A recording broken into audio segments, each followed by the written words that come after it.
नमस्कार साथियों, जय हिंद, वंदे मातरम। आज जो हमारी क्लास है वो एसी सर्किट में प्रयोग होने वाले सूत्र को लेकर के। जैसा कि आप जानते हैं कि आपके टेक्निकल अड्डा चैनल पे नई नई जानकारियों का पिटारा हमेशा चलता रहता है। ठीक है, तो इस पिटारे को लेकर आज हम फिर से हाजिर हैं। आज हमें क्या पढ़ना है कि जो एसी सर्किट में ज़्यादातर सूत्र जो पूछे जाते हैं, जो न्यूमेरिकल बनते हैं, उनको लेकर के वो सूत्र हम अलग से ही एक वीडियो हम बना रहे हैं आपके लिए। ठीक है, तो हमारे वीडियो को आप लगातार देखिए, लाइक करिएगा और सब्सक्राइब करिएगा। चलिए, किसी भी समय को बर्बाद करने से पहले हम अपना वीडियो शुरू करते हैं। ठीक है, रेजिस्टेंस को हम आर से प्रदर्शित करते हैं। किससे? आर से। आर बराबर भी बटे आई होता है, आर बराबर डब्लू अपान आई स्क्वायर होता है और आर बराबर भी स्क्वायर अपान डब्लू होता है। समझ गए? तीन सूत्र रेजिस्टेंस से बन गया, भी बटे आई, डब्लू बटे आई स्क्वायर और भी स्क्वायर बटे डब्लू। ठीक है, तो आप नोट डाउन जरूर करते चलिएगा, क्योंकि यहाँ से प्रश्न न्यूमेरिकल और कभी कभी ऑब्जेक्टिव में दिए ये तीनों दिया रहेगा और बोल देगा इनमें से सभी, चौथा ऑप्शन इनमें से सभी होगा, तो आपको इसे क्लिक कर देना है सभी वाले को। ठीक है, इंडक्टेंस को L से प्रदर्शित करते हैं और L बराबर होता है XL बटे 2 पाई FL। ठीक है, ये इसका सूत्र हो जाएगा, XL बराबर XL बटे 2 पाई FL। ठीक है, ये भी क्लियर हो गया होगा। कैपेसिटेंस को C से प्रदर्शित करते हैं और C बराबर होगा XC, मतलब कैपेसिटिव रिएक्टेंस बटे 2 पाई F, या C बराबर होता है Q अपान V। Q चार्ज है और V वोल्ट है। ठीक है, ये बात क्लियर हो गई होगी। C बराबर XC बटे 2 पाई F या C बराबर Q अपान V। ठीक है, नोट डाउन करते चलें, और ये बहुत ही महत्वपूर्ण प्रश्न है। ठीक है, फिर है इंडक्टिव रिएक्टेंस को XL से प्रदर्शित करते हैं। इंडक्टिव रिएक्टेंस से किससे प्रदर्शित करते हैं? XL से। XL बराबर 2 पाई FL। ये प्रश्न आता है, हर टेक्निकल एग्जाम में इस तरह के प्रश्न दिए जाते हैं। तो XL बराबर 2 पाई FL। ठीक है, XL क्या है? XL इंडक्टिव रिएक्टेंस है और इंडक्टिव रिएक्टेंस का सूत्र क्या होता है? 2 पाई FL होता है। F फ्रिक्वेंसी है और L इंडक्टर है। ठीक है, इंडक्टर यानी चोक। कैपेसिटिव रिएक्टेंस यानी XC क्या होती है? XC, और XC बराबर 1 अपान 2 पाई FC। जैसे वहाँ पर XL बराबर 2 पाई FL लिए थे, यहाँ पर क्या लेना है? 1 अपान 2 पाई FC। बात को समझिए, कुछ नहीं है। XL बराबर 2 पाई FL, XC बराबर 1 अपान 2 पाई FC। ये दोनों प्रश्न परीक्षा में पूछे जाते हैं। यदि आप किसी ITI के अलावा भी कोई एग्ज़ाम देना चाहते हैं, वहाँ पर ये प्रश्न बनते हैं।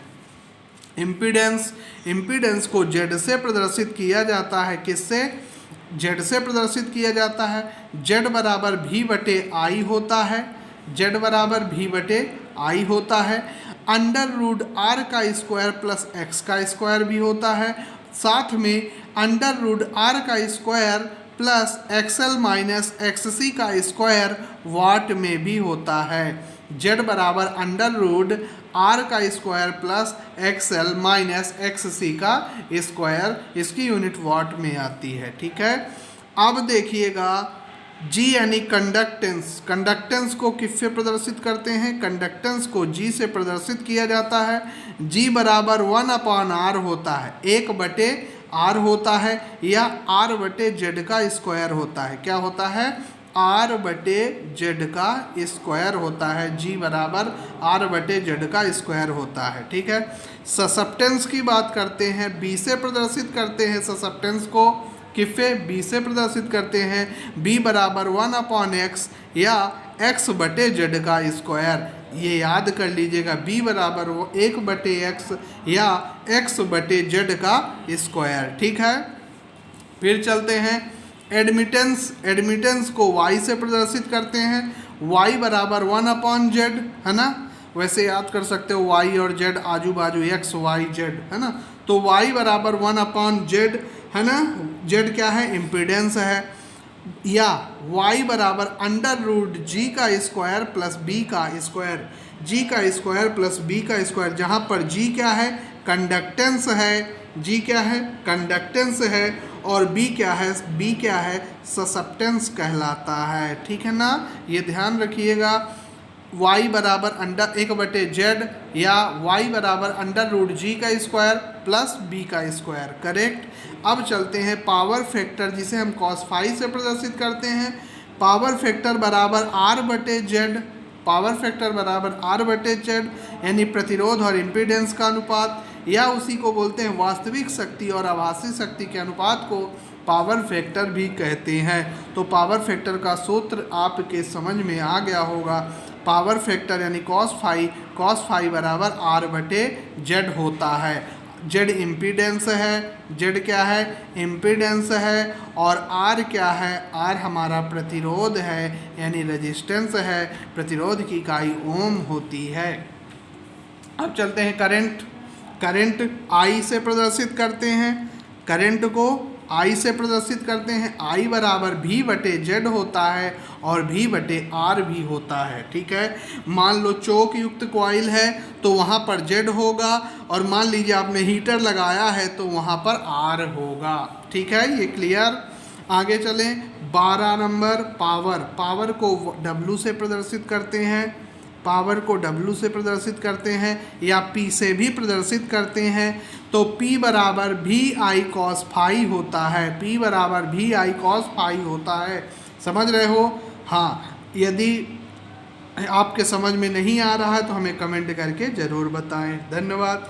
एक होता है रेजोनेंस फ्रिक्वेंसी सीरीज में, कैसी रेजोनेंस फ्रिक्वेंसी सीरीज में 1/2 pi under root LC 1/2 pi under root LC cycle प्रति सेकंड।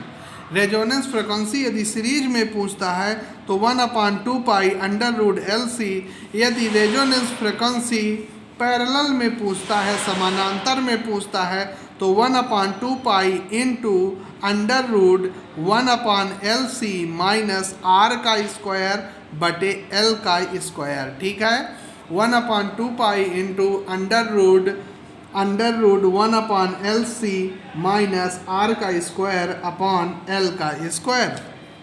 समझ गए? नकली पावर KVA में V इंटू आई होता है, वोल्टेज और करंट का गुणनफल होता है। साइन थीटा लंब बटे कर्ण होता है, आप लोगों ने पढ़ा होगा गणित में। साइन कॉस टेन, साइन का उल्टा होता है कॉसेक, ठीक है, टेन का उल्टा होता है कॉट, तथा कॉस का उल्टा सेक होता है, ये आपने पढ़ा होगा। तो साइन थीटा, वैसे LAL KKA लाल बटे कक्का से आप साइन थीटा निकाल सकते हैं, आधार बटे कर्ण को कॉस से तथा लंब बटे आधार को टेन से निकाल सकते हैं। समझ गए बात को? तो लंब बटे कर्ण क्या कहलाता है, साइन थीटा कहलाता है।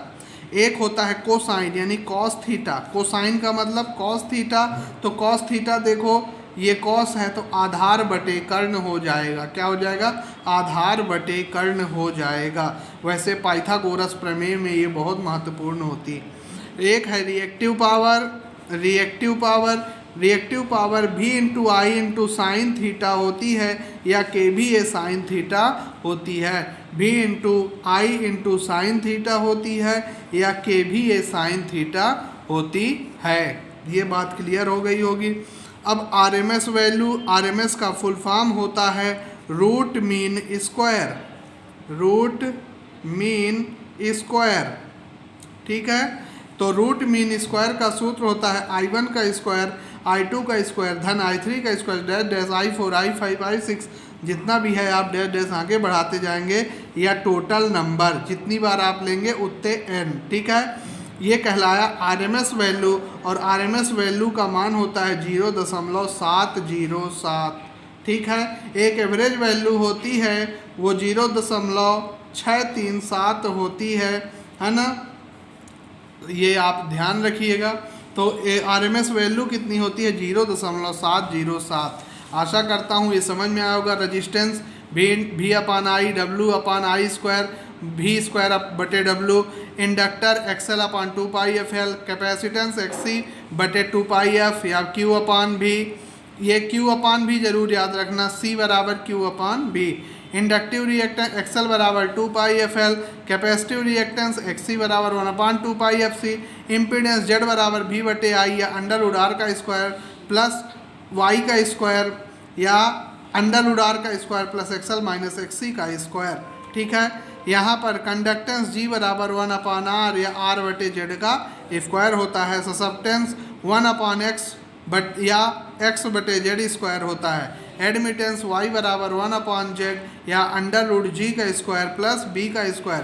पावर फैक्टर r बटे जेड या वास्तविक शक्ति बटे आभासी शक्ति। करंट I बराबर v/z या v बटे r।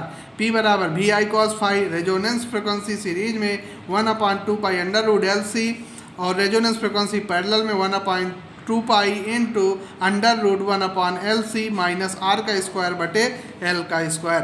नकली पावर केवीए में v इंटू आई से निकालेंगे। साइन थीटा लंब बटे कर्ण, कोसाइन आधार बटे कर्ण। Reactive power v into I into sine theta या केवीए साइन थीटा, और RMS value under root R का स्क्वायर प्लस आई1 का स्क्वायर प्लस आई2 का स्क्वायर प्लस आई3 का स्क्वायर बटे एन। आरएमएस वैल्यू कितनी होती है? तो 0.707 मैक्स आई मैक्स होती है। आशा करता हूं कि आपको हमारा वीडियो समझ में आया होगा। अपने दोस्तों को बताइए कि टेक्निकल अड्डा चैनल पे इस तरह की जानकारी हमको दी जा रही है, और आपका नॉलेज कैसा बढ़ता है वो हमें कमेंट करके ज़रूर शेयर करें, जिससे हमको भी मोटिवेशनल मिलेगा और हम और भी अच्छे से बेहतर वीडियो बनाने की कोशिश करेंगे। तब तक के लिए आप बढ़िया अपना पढ़ाई करते रहें। जो भी फॉर्म आते हैं ITI से लेकर टेक्निकल क्षेत्र में जो भी आएंगे, हम आपको ज़रूर अपने इस चैनल पे बताएंगे। धन्यवाद।